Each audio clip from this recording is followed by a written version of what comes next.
Earl Stone, an old man who worked on his flower farm, attended a convention called Daylily, where he greeted many friends, chatted warmly with familiar faces, and appeared quite popular among the attendees. He flirted playfully with the women, telling them they looked like models, and later showcased his flowers, which everyone admired, praised, and scrambled eagerly to take.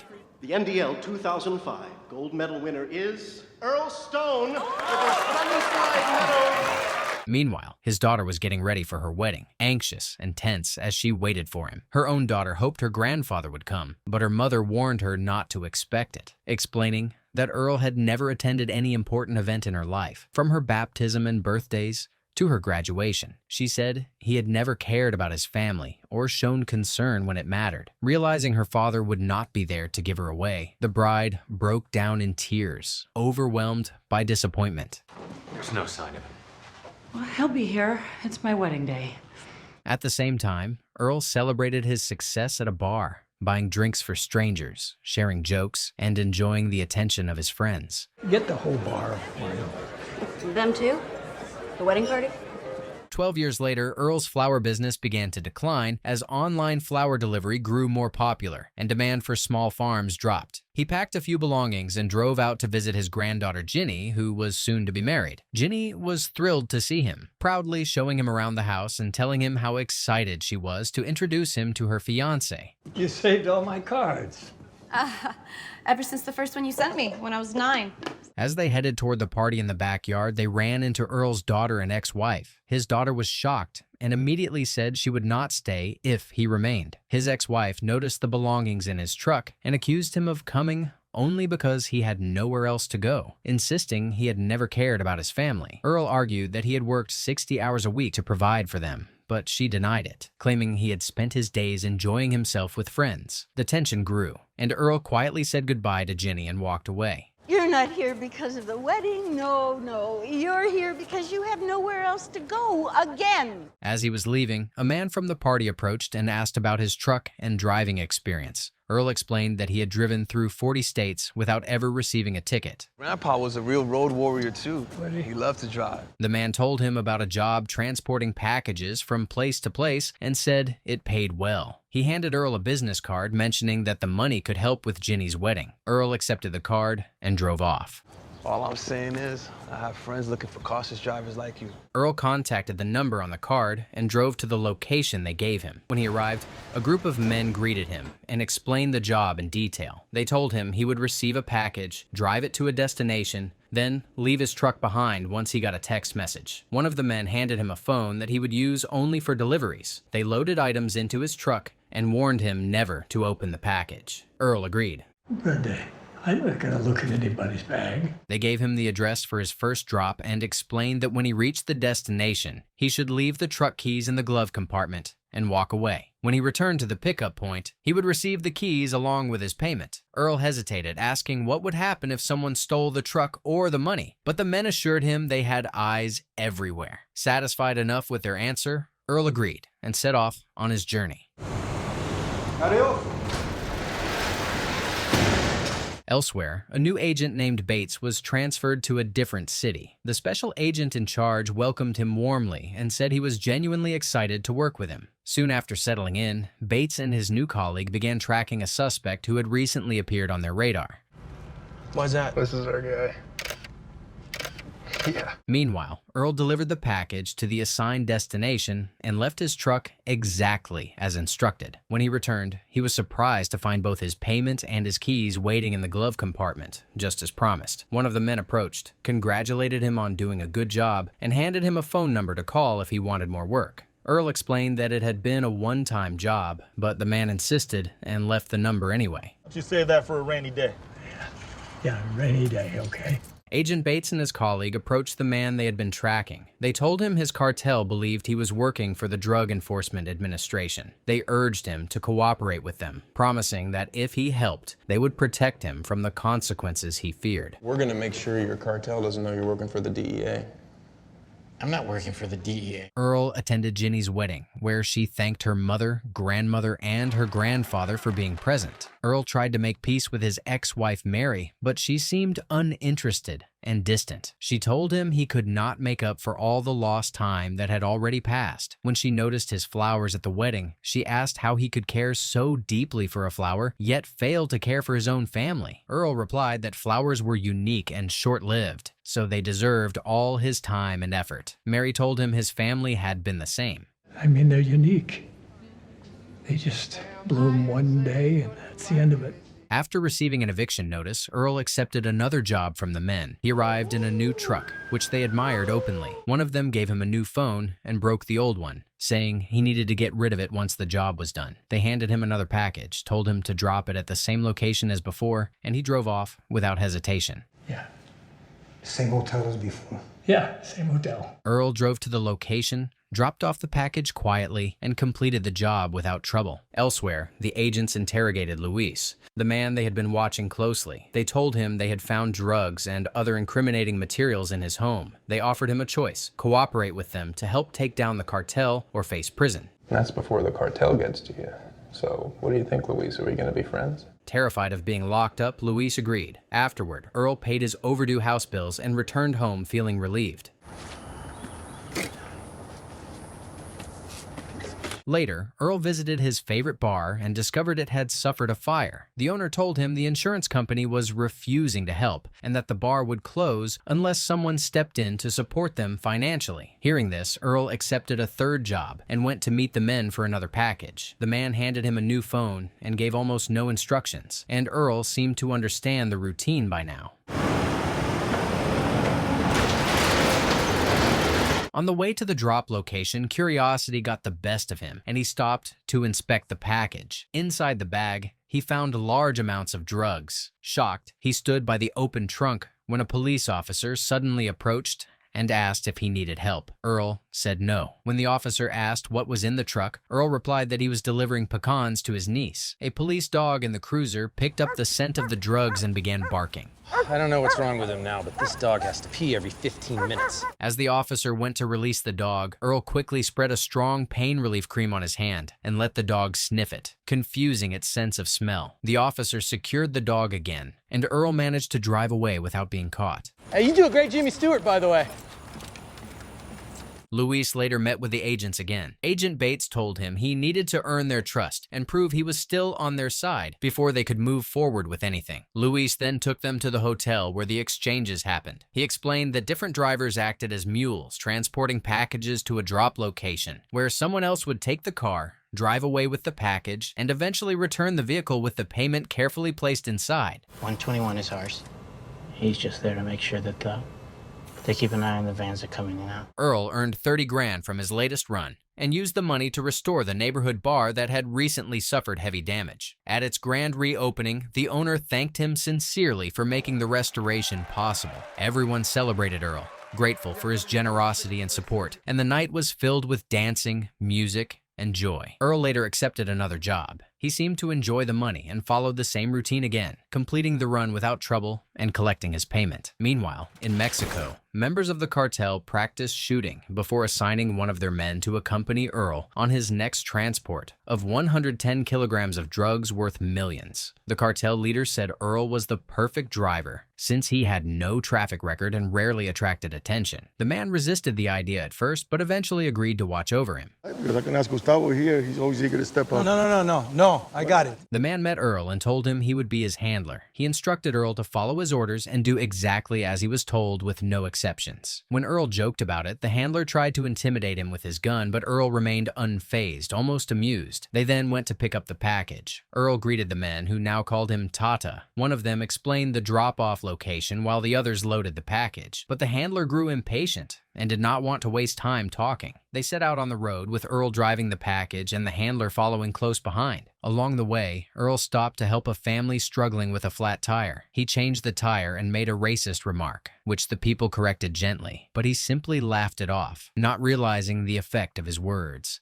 Well, it's good, helping the Negro folks out. Negro? Sir, we don't say that. Yeah, we prefer Black. Later that night, Earl stopped at a motel and spent the night with two women. The handler grew increasingly angry at Earl's behavior, saying he was not taking the job seriously and was acting far too casually. The next morning, as they headed toward the delivery hotel, Earl suddenly changed course and drove to the dealer's house instead. This enraged the handler. Earl walked inside and dropped off the package. The man inside told him he was not supposed to be there. As they argued, the handler entered and said he would handle the situation. After more tension, he demanded to know who gave Earl the address. Earl said one of the men had told him. The handler grew furious at Earl's careless and unpredictable behavior.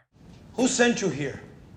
Who gave you this address? The handler called his boss and complained that Earl was insufferable. He said Earl ignored instructions, stopped to meet people, and acted on his own, doing one reckless thing after another without thinking. His boss told him to calm down, but the handler insisted he wanted to kill Earl. The boss warned him to leave Earl alone, explaining that Earl did things his own way but always delivered the package successfully, so they needed to keep him for the operation to continue smoothly. Probably be better for us because then he's less predictable. You understand me? The next morning, Louise met with the agents and gave them a notebook the cartel used to track the drugs being transported, the routes, and all the detailed information about their operations. He told them that a new driver named Tata had been making many deliveries recently, transporting up to 232 kilograms of drugs a month. The agents photographed every page of the notebook and handed it back to Luis so he could quietly return it without raising suspicion. I gotta get that back before they know it's gone, though.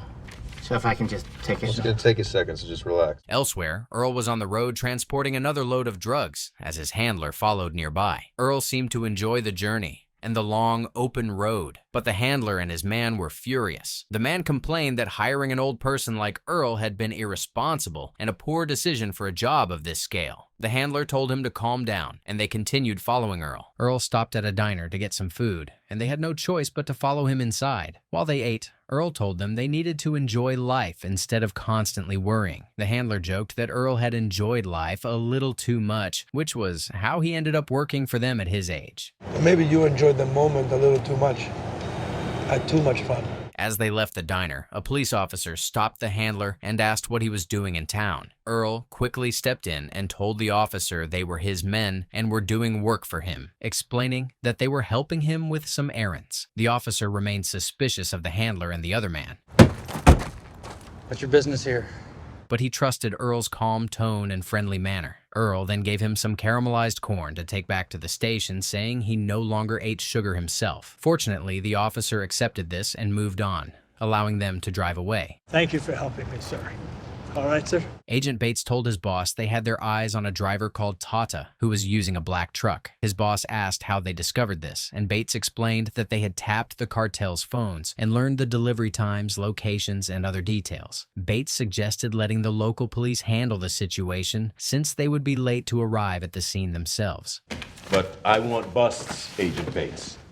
Meanwhile, Earl continued driving, with his handler following behind him. At the drop location, the man receiving the package praised Earl, saying he had broken the record by delivering 282 kilograms in a single run. He told Earl that the main boss was very pleased and wanted to meet him soon. Cabrón, congratulations, my friend. About what? Earl then traveled to Mexico and met the main boss of the drug operation. The boss greeted him warmly and treated him with surprising respect. Earl was amazed by the luxurious house, the decorations, and by the beautiful women who lived and worked there. And later that night, they hosted a large, extravagant party. Earl enjoyed himself, dancing with the women, partying late into the night, laughing freely, and eventually getting intimate with two of them. Afterward, Earl met with his handler and offered him sincere advice. He told him to quit and find something he truly cared about, saying the cartel did not care about him and never would. The handler insisted that this place was his home, that the people there were his family, and that the boss had taken him off the street and helped him earn everything he had. Earl simply said fine and left him, realizing he could not change his mind. Okay, Laton, he pulled me from the streets. I was nobody. I was nothing. The agents met to review their progress, and Agent Bates and his team were questioned about their lack of results. Bates suggested they strike during the next shipment, but warned that they needed to make the cartel believe it was only local police interfering so the cartel would not suspect federal involvement. We need bust, Agent Bates. They went ahead with the operation and raided the delivery site where Earl had completed many of his runs. There, they found 2 undocumented immigrants and a few bags of cocaine, confirming some of their intelligence, but not enough to shut down the entire operation. Later, Earl attended his granddaughter's graduation ceremony. When he sat beside his daughter, she immediately got up and moved to another seat, refusing to sit near him. He then sat next to Mary. Mary noticed the gold bracelet on his wrist and asked what he had been doing. Earl told her he was trying to make up for lost time and that education mattered to him. Mary laughed it off, not believing his sudden effort. What's the matter? You okay? It's nothing. It comes and goes. In Mexico, the main boss was betrayed by one of his men. Earl's handler heard the news and went to meet the new leader. The man explained that the drug enforcement authorities had begun cracking down on their operations because of the former boss's mistakes. He told the handler that he was now in charge and warned him that they would be following the rules very strictly from now on, without exception. Everything goes according to plan. No deviations. No excuses. Earl was picking up food when his handler and a group of men suddenly kidnapped him and forced him to drive to a remote location. Earl asked where they were going, but no one answered. Deep in the forest, they stopped and ordered him out of the car. They opened the trunk of their vehicle and showed him a dead body, warning that the same fate awaited him if he did not follow the rules. They handed him a new phone and told him all communication would now go through that device. Oh, come on, is everyone? We're only warning you once. His handler told him to obey instructions and do exactly as he was told. Another man said they owned him now, and if he ever tried to disappear or turn against them, he would end up just like the dead man in the trunk. They drove away, leaving Earl devastated by what he had seen. Earl went to pick up his next package. The men were excited to see him, greeted him warmly, and sent him off with the delivery as if nothing had happened. All right.